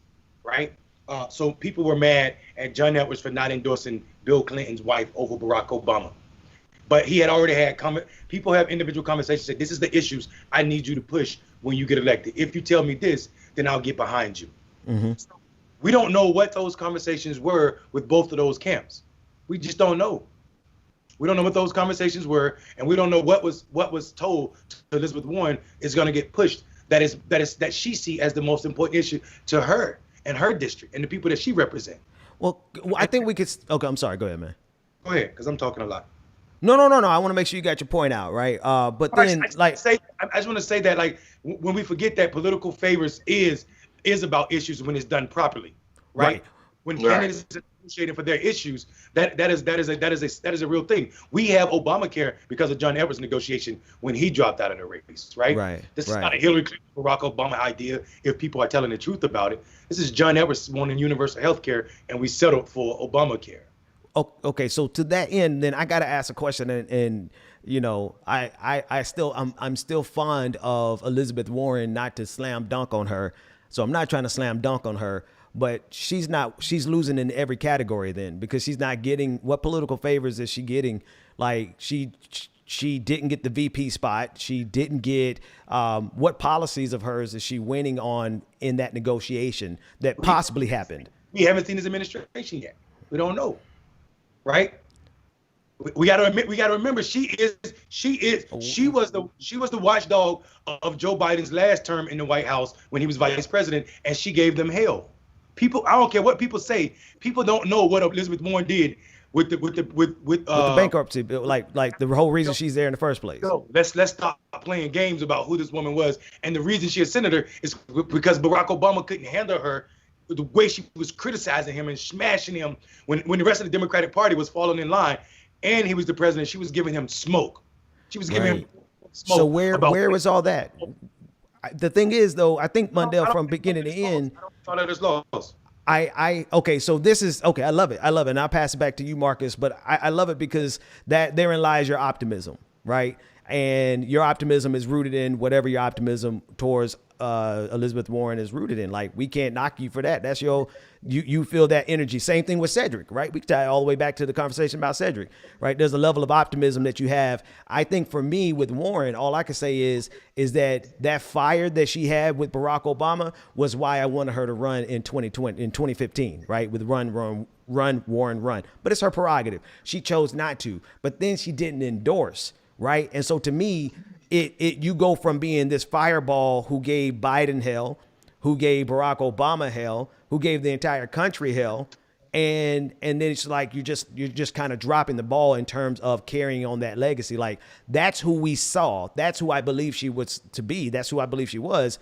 But at just different points, she's laying that down. 2015, she didn't run, cool. 2016, she doesn't endorse Sanders, cool. 2020 comes around, she's running, great. This is the fire that we want from Elizabeth Warren because that's what we've seen. And it makes sense, Ben. Marcus, this is what we're doing right now is great for political thought and conversation. But we also know that politics is a business and brands matter. And as a progressive brand, I mean, you could be known for assisting victories, or you could just say, "Oh, I'm putting my name on endorsement in paper." Paper endorsement. Paper endorsement means there's nothing gonna come out of it. You know the candidate ain't got a chance in hell of winning, and also I don't agree with the type of campaign they're running. Elizabeth Warren endorsing Bernie would have been a paper endorsement. I'm gonna tell you why. Bernie had the same problems in 2020 that he had in 2016. Bernie still didn't have an African American outreach director until like a couple weeks before he dropped out of the race. And then the African American outreach director he chose had no electoral experience. Seriously, it was all about people calling him on issues and then him needing stuff. They had the same flaws they had in 2016. This is a candidate that didn't learn. That ain't progressive. He picked and chose who he was going to do at the expense of other marginalized folk, instead of trying to build bridges with both. And I'm speaking from the black progressives, the ones that I like. So I'm speaking from this space for me. And then, of course, I also should preface this with, this is my opinion about Bernie's campaign and how Bernie runs his races and why I feel my ways. So I literally know that Bernie too chose the consultant class over regular folk. Warren had 0 consultants on her campaign. It was run by the people in the House, that people that's been around her all the time. There were no consultants on that race. And that matters to me. And it was run by a minority man who filled the office with a bunch of minority folk. So that's just I like that type of campaigning because I play politics and I know what it means to have that diverse of thought. And I felt like it showed up throughout the primary when Elizabeth Warren was in the race. That came from the diversity of thought that was in that office and not white political class. And I feel like Bernie is ran. Bernie's his own man, of course, but Bernie's campaigns are run by white political consulting class. Some of them from Vermont, who is very scary to me. I see. I think I finally see what you're saying, Mundell. I see what you're saying. I don't know that I fully agree, but I definitely see your argument there. Go ahead, Marcus. Well, first, Warren didn't have any black men in leadership. She did. Bernie. No, not really? One got taken away, but I'm talking about the top positions in that campaign. And so neither did Bernie. So I mean, I'm not giving anybody real passes on when it comes down to black men. After one left the campampaign, there wasn't. Yeah, Rich. I remember Rich was the political director, though. That's a big position. Yeah, and then by the end of the campaign, he wasn't. More importantly, this is what I'm thinking. If we were to push, Mondale, you brought up brands, right? Our Democrats who are running for president it just shows the extreme level of weakness, I guess. There's a major level of weakness to me from Bernie, from Elizabeth, from a lot of people, and the willingness to play sort of a pseudo politics. Because here's the thing, Trump was never afraid of saying build that wall, right? And build that wall lasted from not only the campaign but throughout the administration. And even presidential candidates who would never dare say that during their presidential run were supporting build that wall as a statement once Trump got the election, once Trump got the nomination, once Trump became the forefront and the forerunner, right? I have to go back to issues. Because at the end of the day, no matter what cult of personality it is, what favors that are given, when you're running for president, you're running for president on your issues. You're not running for president surely because your politics of the state that you're from. You're running for president because you want to do something for the American people. Yeah. And I'm not knocking Senator Warren. As a matter of fact, like Senator Warren right now, I think is my favorite U.S. senator right now. You know what I mean? Like just point blank. And she was one of my favorite candidates, but not endorsing Bernie Sanders did less for the issues of progressives than it did less. It just did less. Even if she felt like Bernie was going to lose, it did less.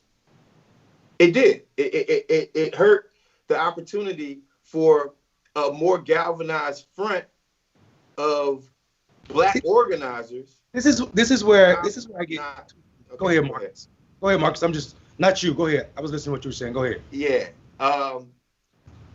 Because of the supporters that she had, Black organizers. It was an endorsement could have been negotiated with the Sanders campaign that might have, and I'm not sure because I'm the person who knows Bernie's Black issues more than anybody else on this planet. I know that, right? Like, I helped bring Killer Mike to the campaign. I helped land Senator Turner. I did that. That was me. Like, that's why Bernie has these relationships. So I'm not sitting up here saying that it would have fixed everything wrong, but it would have started a different dialogue. Bro, can you hold on 2 seconds? Wait a minute. The reason he know Killer Mike in the first place is because of you? Yeah, Killer Mike sent out a tweet in 2015 saying, "I'm a rock with the old man," and you made the connection. And I somebody inboxed me the tweet, and I was like, "Oh, let me reach out." So I reached out to Mike, and I was like, "I'm the Black Outreach Director for Bernie Sanders, man. We would love to have your support." And Mike introduced me to this brother, my brother from another mother, now named Will. Will is his California manager, right? Will is his branding manager, right? And Will is also one of his like political thought people. And Will was like, "Hey man, let's set it up." So I said, so then that's when, and let me tell you how I know it was me. Because when I went to Jeff Weaver and Bernie Sanders, when I went to Jeff and I said, "Hey Jeff, man, Killer Mike wants to support Bernie, man. We got to get them together." Like, who's Killer Mike? Who's Killer Mike? And it took me like a month and a half to finally get them to say, I had to bring them research and shit on Killer Mike. It was like, and meanwhile, like Flea can just walk in the campaign with his Pampers on and automatically get, "Oh yes, Flea, whoa," right? Wow. So that I was the one who landed it, definitely. Definitely, and that's another example about what Mondale was actually saying, right? Like the lens of race within that universe is so far off that Blackness is almost organically, unless you're Jesse Jackson, unless you're like a very famous Black person that they already know or they can create, right? But like Black people who are independent of thought that were willing to push Bernie, right? Like I know for a fact that Cornel West pushed Bernie Sanders on reparations, and he did it from me. He said, "How are you going to have a Black out?" I said to him, "How are you going to have a Black outreach director that believes in reparations?" And Cornel, because he won't listen to me. Dr. West, would you please talk to Bernie? So you say all that to say that you understand the Black issue with Bernie Sanders better than all because you're the original Bernie, bro. And so you're putting that in context of your rebuttal to Mondale. That's kind of it. I mean, I see where he's coming from, but like, it's it's a thing about issues, man. I go back to that, and I understand politics is a business, but it's just the issue thing. And the reason why we get away, the reason why we lose races is because we're not hard on our issues and we don't push our issues to the right people, right? Meanwhile, Republicans are hard on their issues and push their issues to their base. Yeah. So again, I just point back to the fact that Bernie Sanders and AOC, I'm just putting it in perspective, chose to pass on a lot of black progressives and endorse the white candidates because Bernie did it. That's all I'm saying. Oh, AOC did it because Bernie did it. Noah, you're absolutely incorrect, bro. Like one of our followers said, she, talking about Elizabeth Warren, hired a bunch of losers, former Hillary staffers, to run her 2020 That's campaign. not true at all. You are so wrong, bro. Roger ran that campaign, and Roger's been Elizabeth Warren's state director since she's been in the Senate. Y'all are just making up, like literally, there's no need to make up stuff. And everybody on that campaign, nobody came from Hillary. And if we are being honest about who hired some trash from Hillary, Bernie Sanders hired some of the consultants that Hillary used. If we want to talk about that, media consultants. So let's not do that. Like, that ain't where we need to go, because you're going to get fact checked real quick over here on that. That ain't what it is. So there you go, D-Mac. If you think I like to be right, I do. Hey, matter of fact, I'm going to push back a little bit further.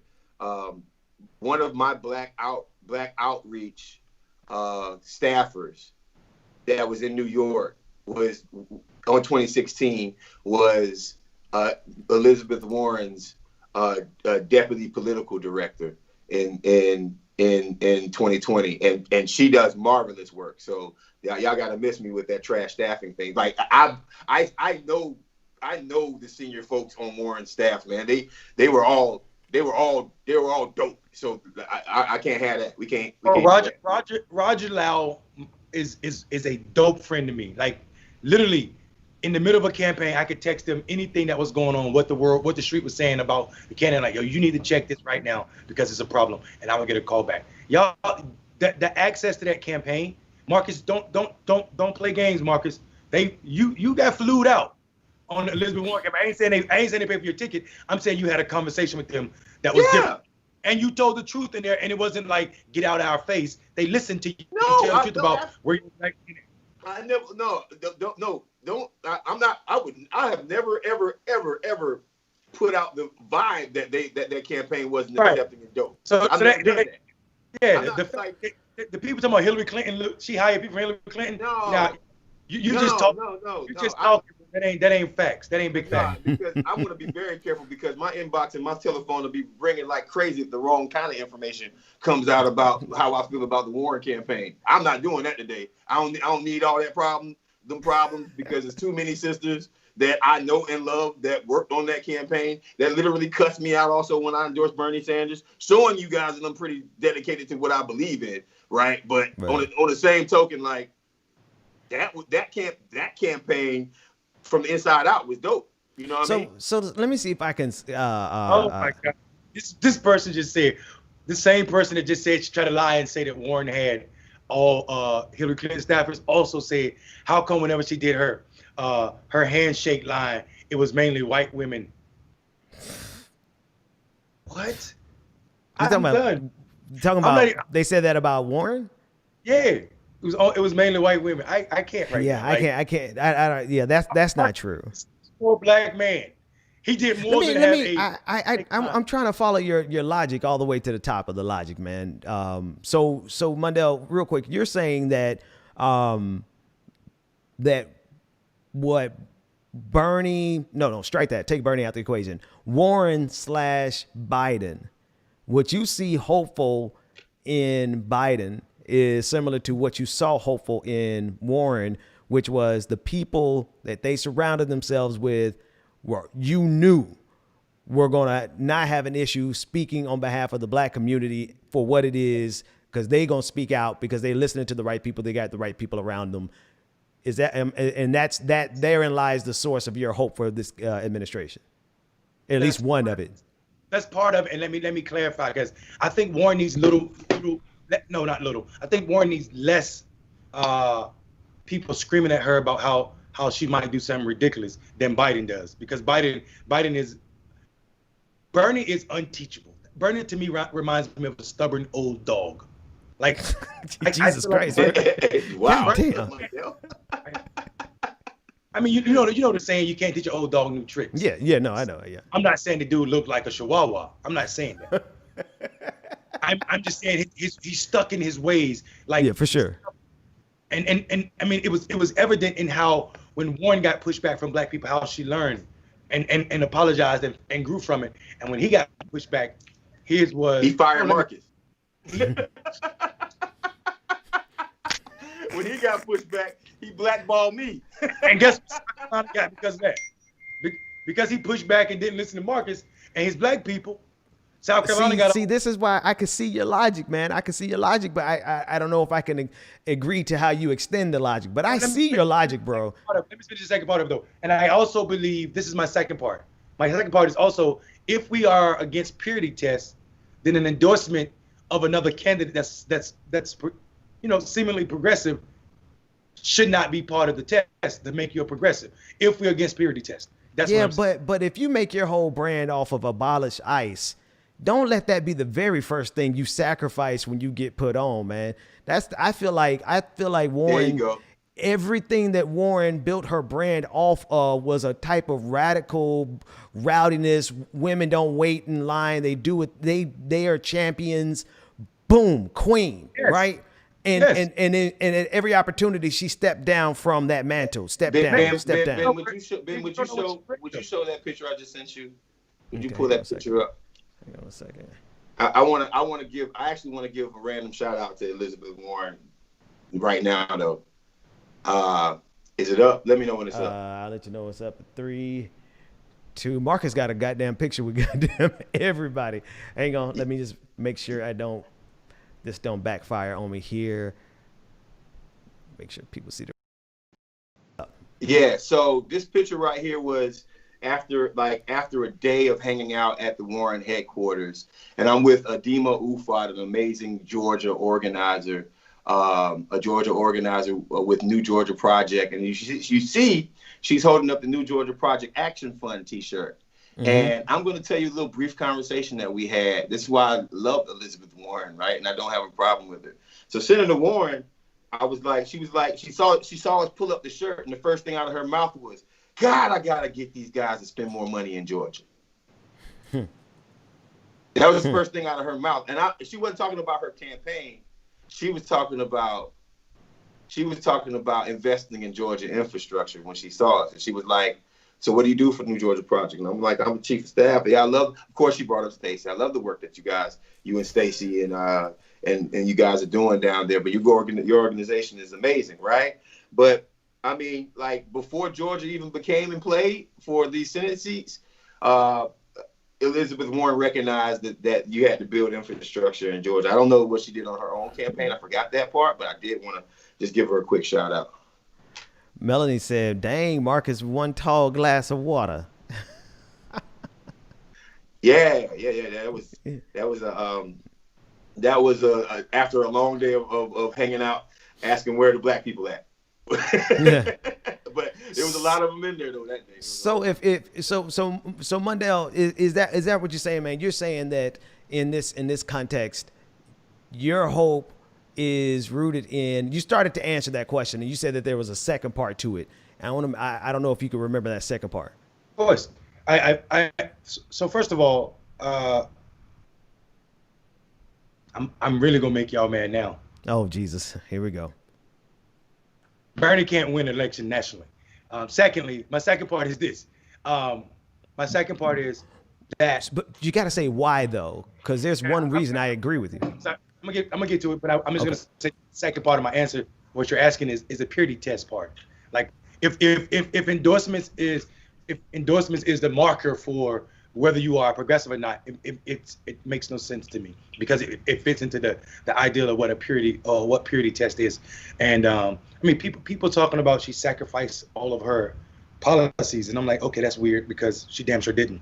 But for me, the reason I say Bernie can't win a national election is because he runs traditional campaigns. He know how to cater to white people, and his consulting class do the same thing the Democratic Party consulting class does, and that's not a winning strategy. It failed forever in the South with black people, and it's why the South is red, because black people, especially black men, are not apt to listen to a white man telling them how he's going to save their life, and their candidate and their campaign and their ads saying the same thing. You know what, man? Okay. I can only tell you this is how I agree with you, and in so many other ways I disagree with you, right? But this is where I agree with you. If Bernie had to listen to black folks, he'd be President Bernie right now, but he didn't. And the reason he can't win a national election, this is the only reason I agree with you, is because if he continues to be as stubborn, which is too late now, this is all academic, ain't nobody else running again. But if he, let's say he ran in 2024 and he was still stubborn and still ignored the path through the black community, he's still gonna lose on a national level, right? So I think that's where we can agree. But I guess where I disagree is that I see Elizabeth Warren may be the outlier based on what you're saying. You're saying Elizabeth Warren authentically listened to black folks from the start of her campaign, and therein lies your hope for her, because at least she listened to the folks who could have helped her win, even though she didn't even win her home state. But, you know, I'm sorry, but you're saying at least she authentically listened to black people on that campaign. I say not even on the campaign, bro. So like my relationship with Elizabeth Warren is I started a long time ago. She has a super PAC that's about training people all over the country how to be better organizers, and then letting them go out and organize their communities, right? She charged them like a nominal fee just basically to say that you commit. I think it's like $20 or $30 just to say that you commit, and it costs way more than get somebody there for a week-long training, a 2-3 day training. And so I put one of those together. I organized one of those for her and for her PAC, her education PAC, and I watched and engaged with her and watched her come every day back from DC to be a part of these, you know what I'm saying, these trainings. So I mean, so I just think people are who they are when the cameras aren't running, and I appreciate who she is when the camera ain't running. Well, we needed her to be who she was when the camera is running too, though, bro. Like, because I think what we can all agree here is Warren had the sauce. Warren had the hot hand. 2016 was like, and this, you know what? It might all be academic, but goddamn it, think about how the world would be different. Think about how the world would be different if Elizabeth Warren took that hot hand, that energy, and ran in 2016. But those are our wishes for her. Like, but yeah, bro, it's a collective wish for our society, though, right? Because I think, you do. If you have the hot hand, you have the responsibility to do in that moment that nobody else in this country could have done. In that moment, Elizabeth Warren had a responsibility to rise to the occasion, because what she represented was something that nobody else on the face of this country could have done. When we start thinking that people have responsibilities to do certain things, that's us. That's our vision for them and how their lives are supposed to be lived. And I can't go with that. I mean, just for how I see it, because certain people need certain time to do certain things. That's just me and how I see it. So I guess my question is, if Barack Obama didn't endorse Joe Biden. He didn't. Yes, he did. Behind the scenes, because you said it's not when the cameras are rolling; it's when the cameras aren't rolling who you really are. I mean, you know, there's been many times where he asked Americans to support Joe Biden. I mean, so that's kind of an endorsement. No, I'm saying he didn't endorse him during the primary. Yeah, no, I'm not talking about the primary. I'm talking about in a general election. If he didn't, isn't our expectation of Barack Obama to endorse Joe Biden in the general election? Isn't that our expectation? Yeah. Right? Yeah. So I guess my thing is, if you're a progressive and you guys are pushing the same kind of reform Wall Street issues, in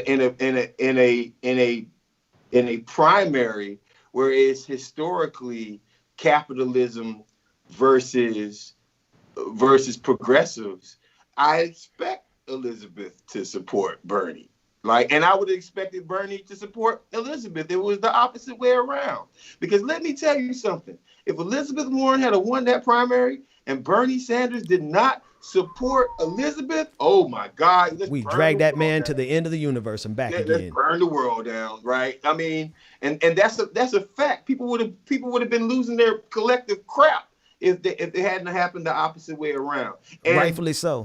And rightfully so. And I know for a fact that the Black sisters and brothers who were organizers who came out for that campaign early would have started whole IEs to end Bernie Sanders' political life from that moment on. All I'm saying is we can't call something that didn't happen facts. We're just speculating, and we have to acknowledge that. So all these people, all of this is speculation. Yeah. But I mean, we are talking about consolidating the progressive movement, right? And I think consolidating the progressive movement instead of a fractured movement going against a consolidated establishment hurt everybody. Yeah. I just, only thing I would defer on with the two of y'all on is, you know, it is speculation, yes, but it's more than speculation, man. It is for me, it is looking at the person that the tide of history is galvanizing behind. And I know that sounds esoteric and wild, but Barack Obama was that guy in 2008. As flawed as he governed, he saw that opportunity. He had the position and the capacity, and he soared on that moment, right? And unfortunately, that's kind of the nature of American politics in our current history, right? It's a shame that our movement towards progress is centered around celebrity. That's one of the fundamental problems, but it is what it is. Barack Obama rode that moment, seized that moment, and did what he had to do. Elizabeth Warren's moment was 2016, and I just happen to believe that because we needed her to be in that position. Yeah, it is something we wanted. It is something that we, can't seem to let go of. But the reason I can't let go of it is when she didn't step up to that occasion.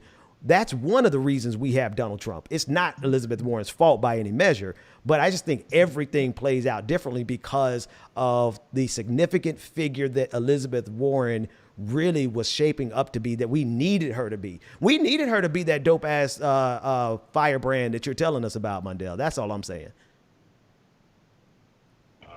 I just gotta go back to this idea that we need an individual is also that's the problem too. A flaw in our movement, right? Yeah, agree. A flaw in our movement.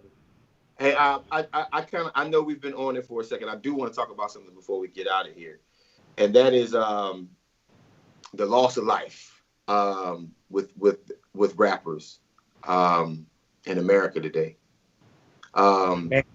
So there's just been a string of death recently when it comes down. MOE3 in Texas. What's the brother's name here in Atlanta that passed away? King Von. King Von. And so many others. And we now live in a viral world where you're never more than 5-10 feet away from a camera. Right. And I bring this up to change the vibe. There's been some influential deaths of people and black men and homicides and across the country right now. And I just want to say that first, every society kills, every subgroup murders itself more than anything else, right? So black on black crime is not psychotic. But I also want us to, I hope these hip hop guys, I hope some of these new rappers start taking account that there's more love and there's more money we can make building with each other than they can tearing each other down, right? So, I wasn't trying to make this a final word, but I think about all the lives that were taken away from us so soon in hip hop, from Biggie to Big L to, Jam Master Jay, right? Nipsey, we could just go on and on and on about some of the most fantastic artists of our time. I mean, imagine what a world would look like with a Biggie Smalls still alive right now. Imagine what a world would look like with a Tupac Shakur still alive right now. And by the way, Tupac wouldn't have been no neoliberal either. Yeah. To all these neoliberal black and white folks keep quoting them, right? Like Like y'all be trying to king Tupac. Y'all be trying to MLK Tupac. That's crazy. So, you know what I mean? Like I just want to, you know, address that there is violence within our neighborhoods and there are ways for us to stop it. I think it's important for the government to actually empower Black people, empower people to actually be economically sustainable enough to not have to hate on each other to a point where we have to feel like we need somebody else's shine to get forward. Yeah, man. What would the world look like with Pac and Biggie right now? Bro, you know what? You know what my thing is? Just to extend on that, because y'all know, man, I stay out in space. But think about what the world would be with those 250,000 people that are gone now. That's right. You know what I mean? Because if you can imagine how much more dope the world would be with just Biggie and Tupac, then you should understand our anger, our righteous indignation at the fact that we got a government that stood by and watched 250,000 other brilliant people die that did not have to die. That's right. That's right. Here's a quick question. Here's a question. Do you say Elizabeth or Elizabeth?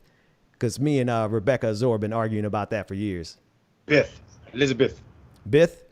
Yeah, I think it's the same thing, just what your accent is. And by the way, let me straighten this out.